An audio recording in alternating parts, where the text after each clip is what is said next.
musician and San Diego native who has lived in Mexico since 2007. From an early age, he expressed himself through music and lyrics, and eventually enjoyed parallel professional careers in music and creative advertising. Now, after fantasizing about writing for a decade or two, he has completed his first novella, 1,000 Words, which invents and then addresses a new technological form of fine art fraud. Welcome, Doug.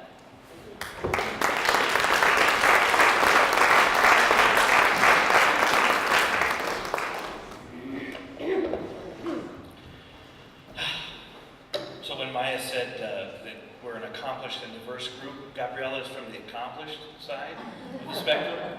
I'm from the diverse side.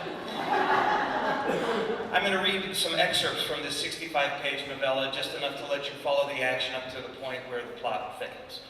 There are 4 characters: Art Professor Thaddeus Flax, Philip Bailey, the wealthiest man in the world, Remedios Lara, Bailey's personal assistant and an orphan who was raised by the billionaire in his family, and Malcolm the cameraman. He's there because much of what the book describes is footage from a documentary that about Philip Bailey that Flax has been filming up until something happens. When the book opens, Flax is preparing his students to watch the documentary footage. And the footage was all shot on the grounds of Philip Bailey's compound. The subject of the documentary, just so you know what's going on, is Bailey has just purchased 2 recently discovered Van Goghs for $600 million apiece. No one in the world, outside of an esteemed team of authenticators, has seen these paintings yet. But I tell you right now, they are genuine, they are real, they are Van Goghs. So it was a huge honor for Professor Flax to be there filming, the first person to really see them from the outside world. I'm going to skip all of the build-up and go right to chapter 3, where the students are already watching the footage. You're seeing what they're seeing on the film in the auditorium. The students watched as Professor Flax, Bailey, Remedios, and Malcolm moved down the hall, passing a Degas on the left, a Rembrandt on the right, and then a Diego Rivera. Occasionally they would stop and discuss a painting for a few minutes, and Malcolm would pan the camera from the paintings to Bailey and Flax. The professor's voice sounded as the camera lingered on Bailey's face for a moment. "Philip, I know we said we'd save the best for last, but I don't have to tell you, I'm just dying to see the new Van Goghs. Are they available for viewing yet? I know they only got here a few days ago." Bailey responded, "Well, one is actually, but it's all the way on the other side of the compound." He looked at his watch. "They're each going through a new restoration process I'm about to patent, completely benign for the original material, except that it protects it from light. Come on." They started walking and then stopped. Bailey said, "You know, the other new process I'm completely in love with is a complex computer program way over my head. It analyzes the colors and the brushstrokes of a painting on a microscopic level. It actually understands the painting on a level that none of us can, including the original artist." Sounds impressive, but what's the purpose in the real world? Well, analyzing the work is only the first step. This software creates a template for a special printer, kind of a combination of offset 3D printing and painting. Pretty soon we'll be able to mass produce prints of such quality, such depth, that the biggest difference between our prints and the originals will be the price tag and the smell of the paint. They were passing a desk covered with colorful prints. Bailey said, "Hang on, I'll show you."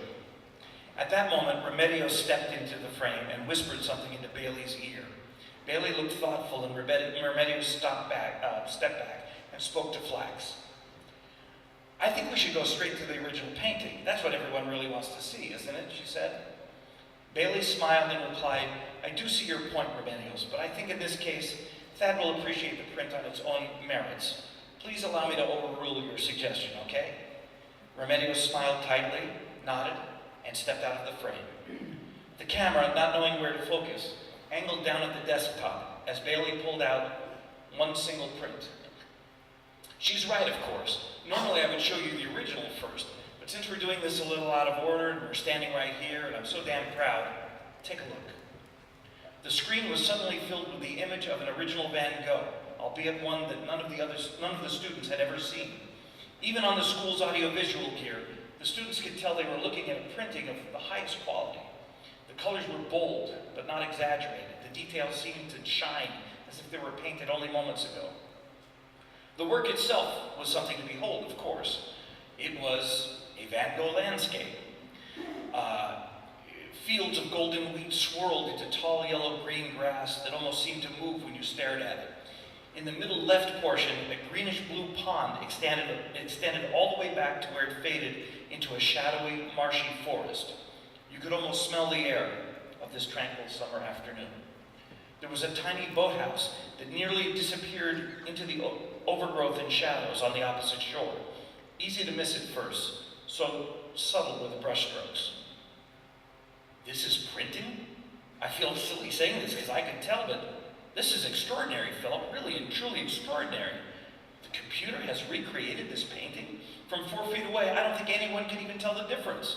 And the painting, I mean, the printing is revolutionary, but look at this. How utterly amazing to see a new Van Gogh today.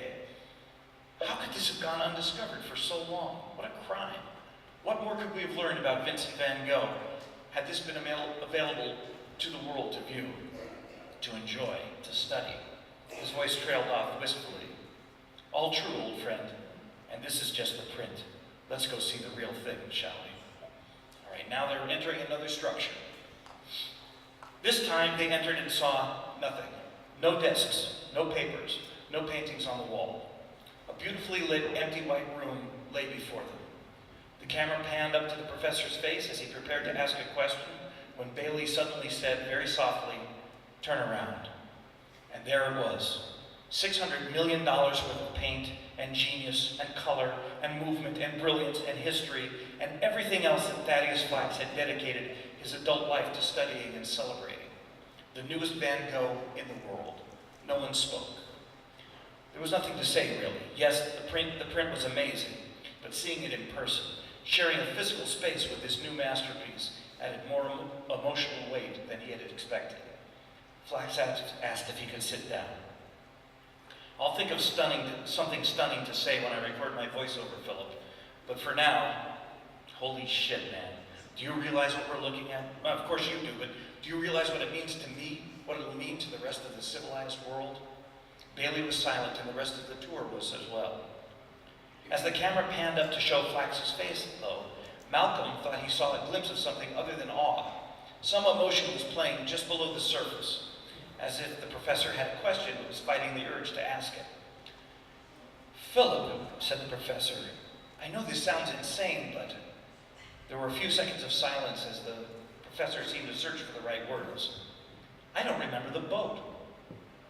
"I'm sorry," replied Bailey. "It's just the tiny boat just in front of the shack there in the shadows? I completely missed it in the print." "How interesting. That's actually one of my favorite things about this work," said Bailey. "Look how that little boat actually helps define that particular section of lights and darks, so you can actually see that it is a shack or a boathouse or whatever. Had he not put that little boat in there, I think the structure might have gotten lost altogether. It's amazing, really. He often did things like this. They're pretty easy to miss the first time around, so don't be too hard on yourself." Flax leaned forward to study the painting again and said, "You're absolutely right, my friend. My eye was drawn to the boathouse, which was obviously his intention. It's amazing. This is one of the greatest moments of my life, Philip. Thank you for sharing this with us and with the world." With the camera still holding on the painting, Bailey's voice broke the silence and reminded everyone that he had to cut today's filming short. "Shall we begin again tomorrow afternoon?" And with that, the screen went black.